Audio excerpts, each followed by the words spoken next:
Hello, Introduction to Short Fiction. My name is Brian Schmidt, and I wrote my literary analysis on Fyodor Dostoevsky's White Nights. So, really, the main thrust of my paper focused on the romantic style of White Nights and how Dostoevsky used that style to portray the depth of human psyche of this narrator in the story. So, interesting note, first to start off with, White Nights, the title actually comes from a time in the summer in St. Petersburg. Because it's so far north, they get over 20 hours of sunlight, and it actually never gets completely dark, and so the nights are white, so to speak.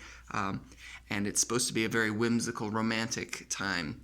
And it's very fitting because that's kind of Dostoevsky's style.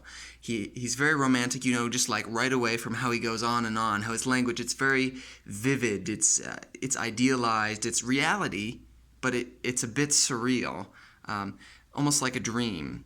Even the events of the story, it's the quick love, it's all very dramatized and very whimsical, again, dreamlike, almost an escape from reality, how exciting and vivid his portrayals. So, in essence, this romantic style and characterization of the human psyche, of the dreamer within the story, draws parallels to Dostoevsky's life itself, because in his life, he actually sacrificed so much of life's realities. His brother wrote about him not paying the bills.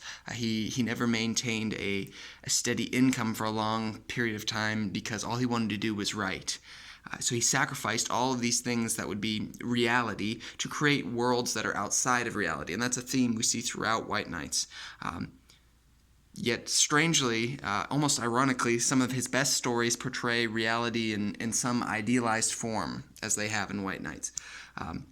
So really the main thrust of this paper has been his portrayal of the human psyche, because actually, Dostoevsky in his lifetime was obsessed with mankind, unlocking the secrets of mankind, especially the duality of mankind. He called it the fusion between heaven and earth. And so in his romantic style, we'll just kind of touch on some of the main points. We don't have time to really go into them. But firstly, his first-person perspective really takes you into the mind of the narrator. Secondly, he uses imagery, simile, and metaphor to really accentuate whether it's the loneliness of the narrator or the excitement of the romance he's experiencing, or sort of the bittersweet nature of Nastenka finding love elsewhere. Also, the symbolism in the weather, particularly its accentuation of the narrator's emotional state. We see that throughout the story. That's consistent.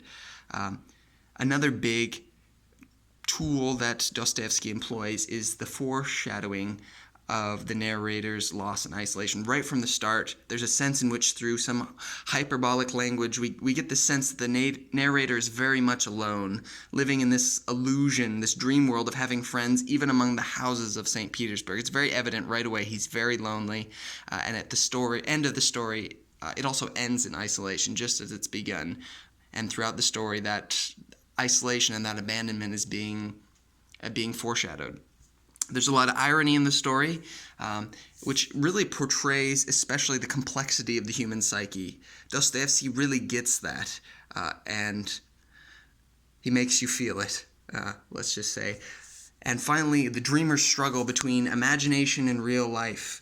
You get this sense in which the narrator is torn, because the worlds that he's created in imagination are so vivid and so exciting, and yet they lead to this loneliness, this terrible sadness, and yet coming out into the real world, it's scary, and yet it's exciting at the same time. Throughout the story, we see him wanting to retreat, to pull back. Anyway, so throughout the story, the dreamer's struggle between imagination and real life are really portrayed.